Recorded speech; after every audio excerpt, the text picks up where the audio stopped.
Well, hello. Today we're going to be doing Psalm 140. We are in the middle of a series of 8 Psalms that are all a superscription of David, so they've been written by David.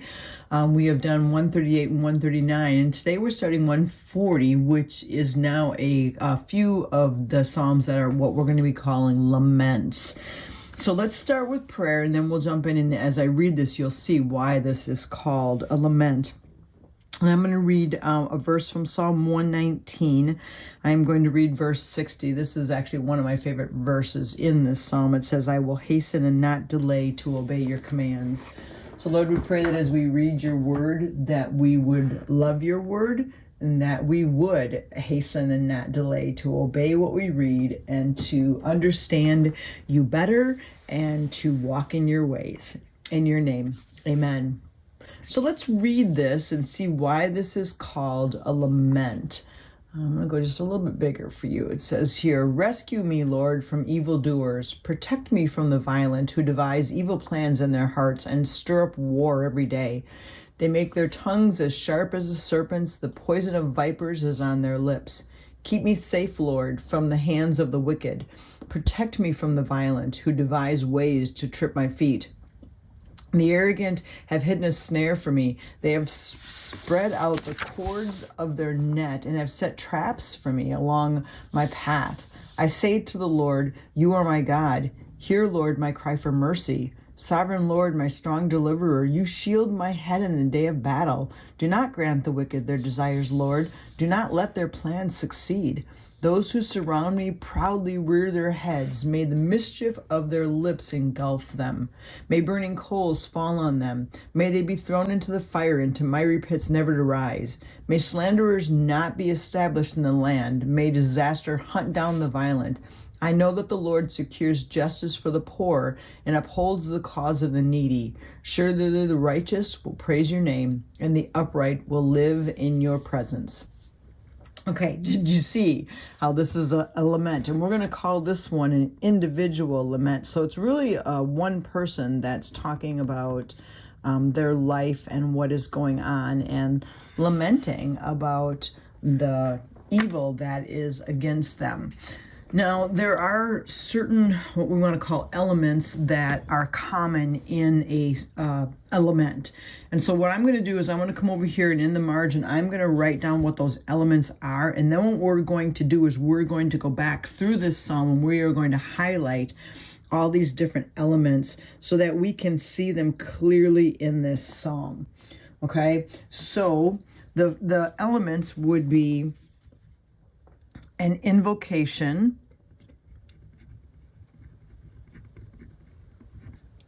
which is like who we're invoking, who we're talking to. And then the next one would be the complaint,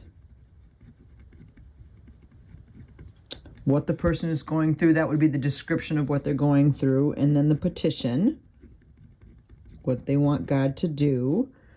And then we have an expression of trust.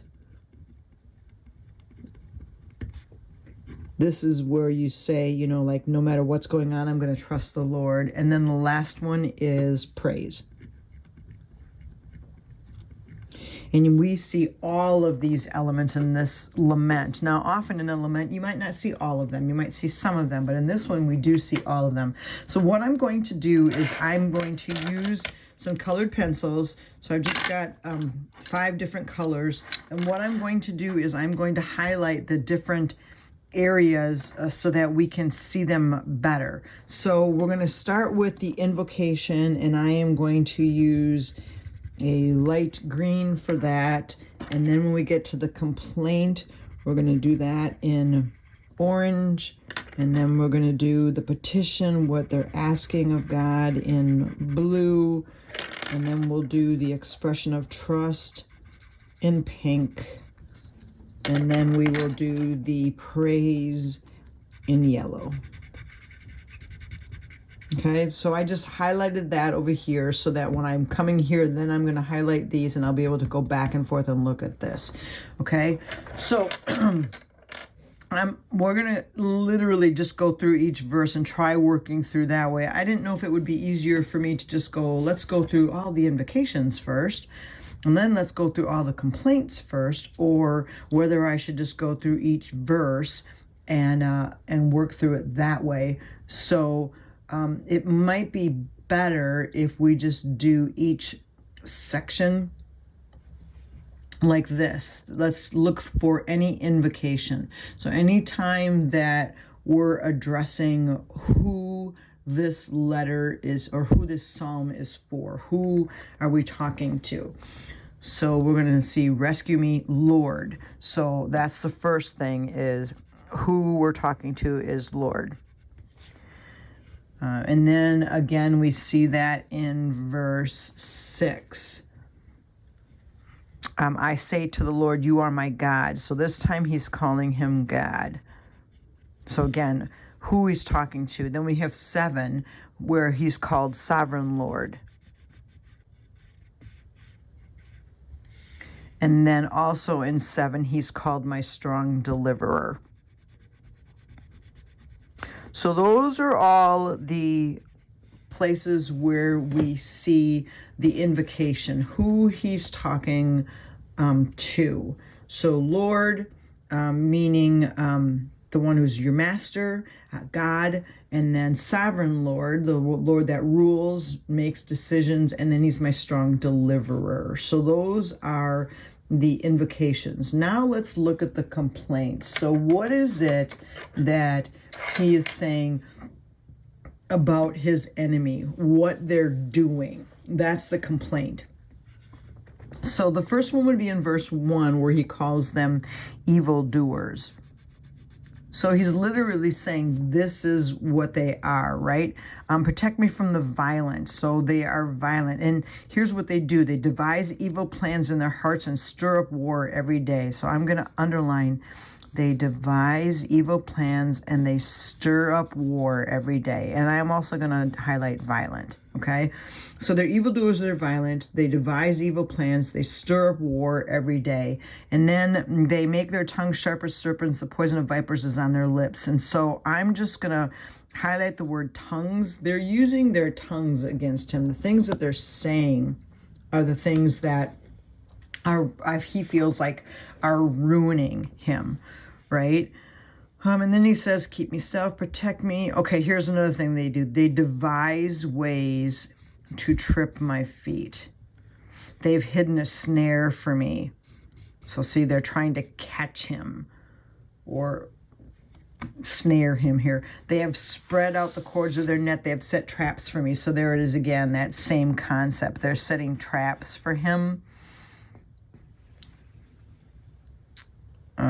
Let's see.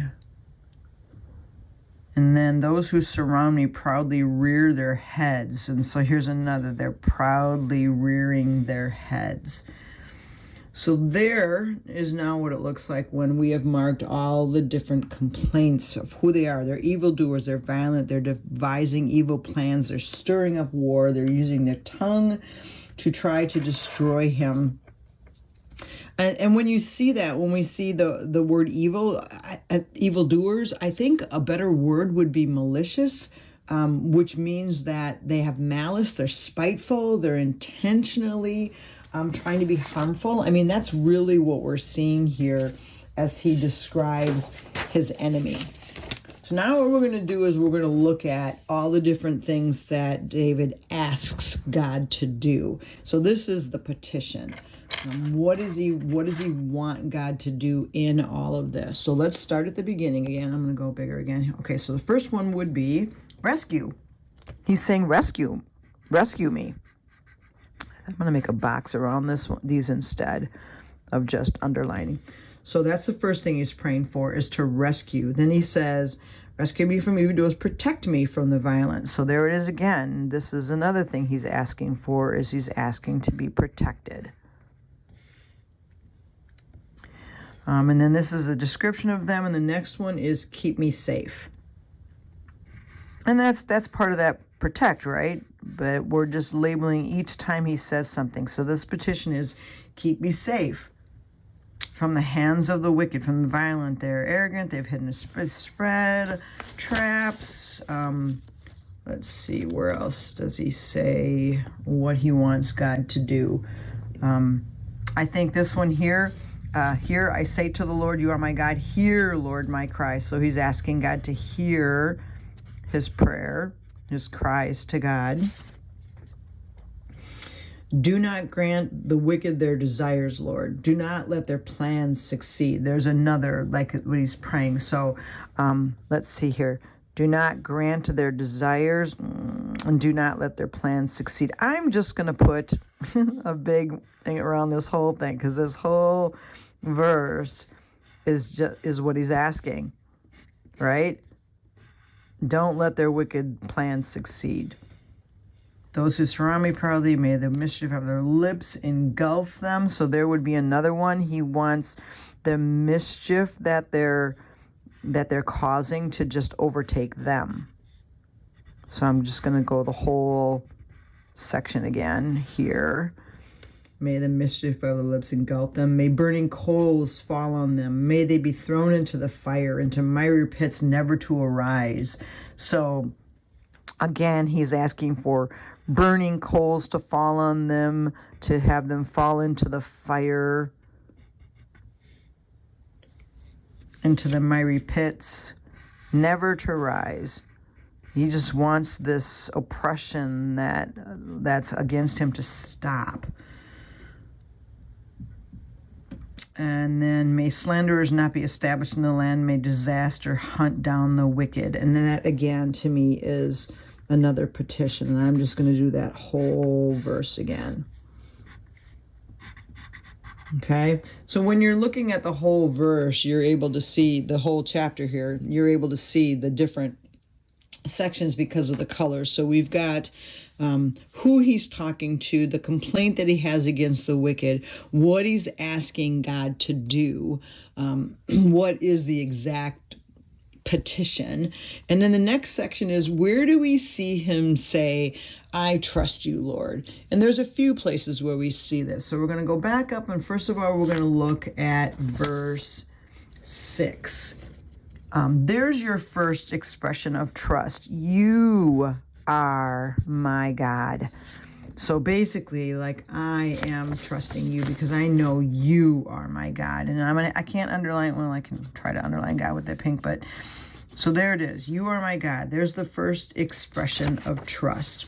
Then we come down here towards the ending here, and we see, I'm sorry. I found another one up here. You shield my head in the day of battle. So there it is again. Just this is what God does. I trust that God's going to do this, right? You are my strong deliverer. You shield my head in the day of battle. And then I know the Lord secures justice for the poor and upholds the cause of the needy. So there it's this whole, like, this is who God is. I know that this is the way that the Lord works. He secures justice for the poor. And that's what he's asking for in all of this is, I just need justice because of the way these people are acting. Okay? So there's the expression of trust that we see. And then we always want to look for the praise. Where is the praise? And that is the very last verse. Surely the righteous will praise your name and the upright will live in your presence. There is this. This is who you are. I am going to praise you. So it's this expression of, no matter what's going on, I am going to praise you. That is what I'm going to do. So sometimes it'll be a praise. This is what God has done. And sometimes it's I will praise you. And so there we go. Now we've got this whole psalm mapped out. And it really does help us to see what a lament is all about. And again, I think it's wonderful to look at this and go, it's okay to come to the Lord and cry out to him for the junk that we're dealing with. It's okay to complain to the Lord. Here's what I'm dealing with. This is the stuff I'm struggling with. Here's what's happening in my life. And then go to him with the petitions. I think often we run to other people to complain when God wants us to come and complain to him. Tell him what you're going through, what you're feeling. So, Lord, I thank you for this psalm. I thank you for the laments that are in the Bible, that we can read them and know that it is okay to lament. It is okay to come to you and to express all this to you. And so, Lord, I thank you that you want to hear the cries of our heart, that you want to hear how we're feeling and what we're going through, Lord. And I pray that this psalm would be one that teaches us how to lament, how to pour our hearts out before you, and then turn around and trust you. And once we lay it at your feet, Lord, help us then to turn around and trust you with whatever it is that we're dealing with. And we thank you for this example, and I pray that you would help us to live this way. In your name, amen. Well, thank you so much for joining me for this psalm. I think an amazing psalm of lament, really helping us to understand what it means to cry out to the Lord.